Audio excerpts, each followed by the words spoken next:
Last weekend, my neighbor dropped $75 on weed killer, strapped on a backpack sprayer. Spent 2 hours under the July sun, poisoning every green thing that dared break through his turf. When he finished, he stood back, wiped his forehead, nodded like he'd won a trophy. I leaned on the fence and thought, you just torched a free Homestead pharmacy. You sprayed away a month's worth of omega-3s, killed a natural fertilizer factory, and poisoned a plant that fine dining kitchens pay premium prices for. The saddest part? He's not alone. We've been trained for decades to treat our yards like crime scenes instead of food systems. That stops today.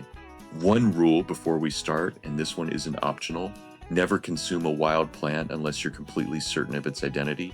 Use a field guide specific to your region. Cross-reference with your local extension office or an experienced forager. When in doubt, leave it out. Now, let's look at what's already growing on your property and why paying to destroy it may be the most expensive mistake on your land. That yellow flower in your lawn, the one with the jagged leaves and the white puffball, lawn care companies have spent decades telling you it's a problem. But before herbicides existed, European settlers packed dandelion seeds in their trunks and brought them to the New World on purpose. They knew it was food, they knew it was medicine. Today, you can walk into a specialty grocer and pay $8 to $12 a pound for it. Meanwhile, it's pushing through your soil right now for free.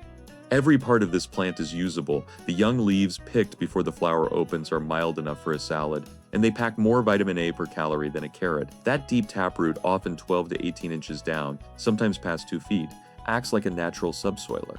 It breaks up compacted earth and pulls calcium, potassium, and magnesium up from layers your shovel can't reach. Dry that root, roast it, and you've got a bitter, liver-supportive coffee alternative. Steep the flowers in honey, and you get a traditional throat soother. Pharmacological reviews consistently confirm its antioxidant and anti-inflammatory compounds. This thing survives frost, it requires zero irrigation, it comes back every year whether you water it or not, you're not fighting a weed, you're standing on a free perennial superfood. Look at your lawn right now. That low-growing patch with the 3 leaves and the little white flowers. That's clover. And for 70 years, we've been mowing it into oblivion. Before that, farmers planted it on purpose. They knew exhausted fields needed it. Here's the secret. Clover hosts bacteria in its root nodules that pull nitrogen right out of the air. A good stand fixes between 50 and 150 pounds of usable nitrogen per acre.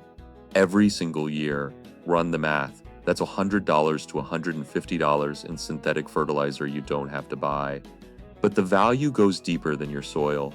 Red clover contains natural compounds that clinical trials show can reduce menopausal hot flashes. In one year-long study, it decreased spinal bone density loss by 45% compared to a placebo. That's a serious number.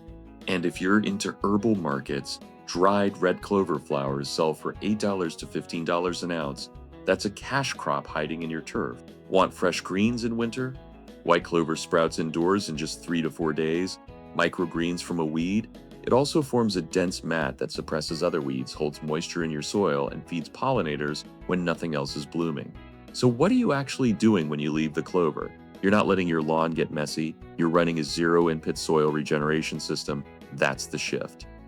Look at the bare patches, the cracks in your driveway, the edges of your raised beds where the soil bakes. That low-growing succulent with thick reddish stems and small paddle-shaped leaves. That's purslane. And it's quietly outperforming half the supplements in your medicine cabinet. Purslane contains between 300 and 400 milligrams of alpha-linolenic acid, the plant-based omega-3, per 100 grams serving. No other land plant comes close. Most homesteaders spend $20 to $30 a month on fish oil pills to hit those numbers. This grows back within a week of light rain, completely free. It's a C4 photosynthesis plant, which means it thrives in conditions that stall conventional crops: extreme heat, prolonged drought, poor drainage, zero fertility. While your tomatoes curl and your squash vines stress in August, purslane hits peak biomass. Nutritionally, it delivers 6 times more vitamin E than spinach and 7 times more beta-carotene than carrots. The World Health Organization has officially listed it as one of the most important medicinal greens globally. In Mexico, it's called verdolaga and simmered into stews. In France, it's sold in farmers markets as a premium salad green. The flavor is mild, slightly lemony with a crisp snap, Toss it raw, blend it into pesto, or sauté it quick with garlic and olive oil. It's not a weed. It's a drought-proof nutrient vault. If purslane is the summer survivor, lamb's quarters is the stealth protein crop. You'll spot it in disturbed soil, garden edges, and compost runoff zones. It grows tall, sometimes 4 to 5 feet, with blue-green diamond-shaped leaves and a distinctive powdery white coating underneath. Most people yank it on sight. That coating isn't disease, it's natural saponins that help the plant retain moisture and deter pests. Just rinse or rub it off. What most gardeners don't realize is that lamb's quarters is a close botanical relative of quinoa. The tiny black seeds harvest like amaranth and can be ground into flour, popped like popcorn, or boiled into porridge. But the leaves are where the real homestead value hides. Raw, they contain approximately 4.2 grams of protein per 100 grams, more than spinach, and deliver substantial iron, calcium, riboflavin, and vitamins A and C. 1 ounce of fresh leaves covers roughly 65% of your daily vitamin A requirement and 37% of vitamin C. Indigenous tribes across North America cultivated it intentionally for centuries before corn and wheat displaced it. We traded a resilient, zero-input grain crop for a label that says weed. Cook the young leaves like spinach, quick sauté with onion and garlic, and they melt into a nutrient-dense side dish. No seeds to buy, no beds to prep. It just shows up, feeds you, and improves your soil structure as it decays. By late February, long before your soil is workable, chickweed is already green. It creeps along the ground in shady, moist zones, forming soft mats, tiny oval leaves, and delicate white star-shaped flowers. One plant can produce up to 800 viable seeds. Those seeds can remain dormant in your soil for 5 to 10 years. Once it establishes, it's part of your homestead ecosystem permanently. Nutritionally, it's packed with vitamin C, calcium, magnesium, and iron, exactly the minerals that deplete during winter storage diets. Historically, it was brewed into mild diuretic teas, mashed into cooling salves for burns, rashes, and irritated skin. The flavor is clean, grassy, and remarkably close to baby spinach. But it appears when spinach is still just an idea on a seed catalog. The most dangerous nutritional gap isn't midsummer. It's late winter into early spring when root cellars run low and the soil is still frozen.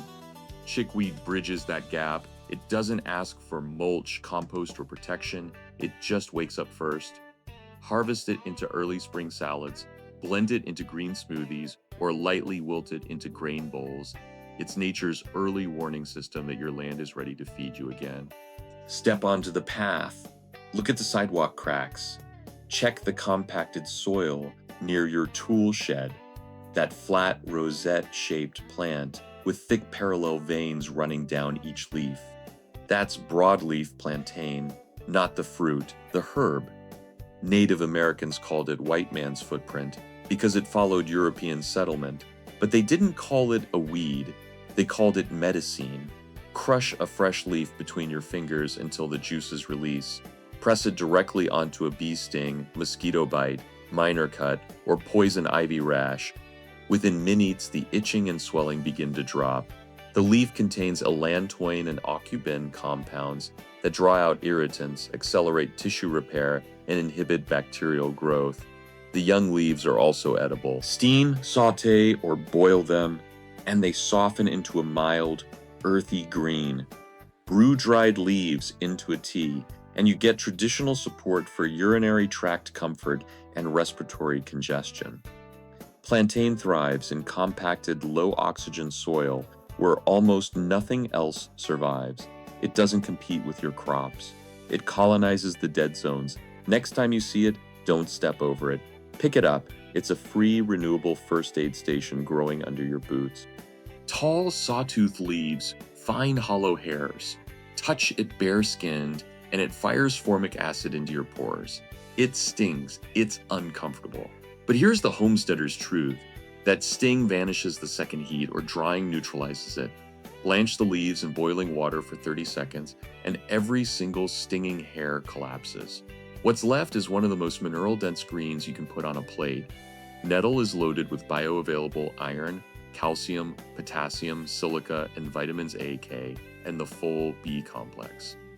Silica alone is critical for connective tissue, hair, and nail strength, and most modern diets are chronically deficient in it. Medically, nettle has been extensively studied as a natural antihistamine, reducing seasonal allergy symptoms without the drowsiness of over-the-counter pills. The root has shown promise in supporting prostate health in men, while the leaf supports joint mobility and circulation in Germany, Austria, and the UK. Nettle tea is a mainstream grocery staple, consumed daily by millions. Here, we treat it like a hazard. Dry the leaves at 95 degrees for herbal blends or saute them fresh with butter, garlic, and a pinch of salt. You'll get a deep spinach meets kale flavor that outperforms any store-bought green. Wear gloves to harvest. Let the heat do the rest. Keep a stash in your pantry for spring fatigue and allergy season. 7 plants. Not one cost you $1. No seed orders, no soil amendments, no drip lines. They deliver omega-3s, complete proteins, nitrogen fixation, and natural first aid. We've been paying to destroy a free homestead infrastructure. This week, before you pull a single leaf, take 2 minutes, walk your yard, take a photo, cross-reference this list. You might be surprised at what's already working for you. Drop a comment and tell me which of these are already growing on your property. Have you ever eaten or used any of them? I read every reply.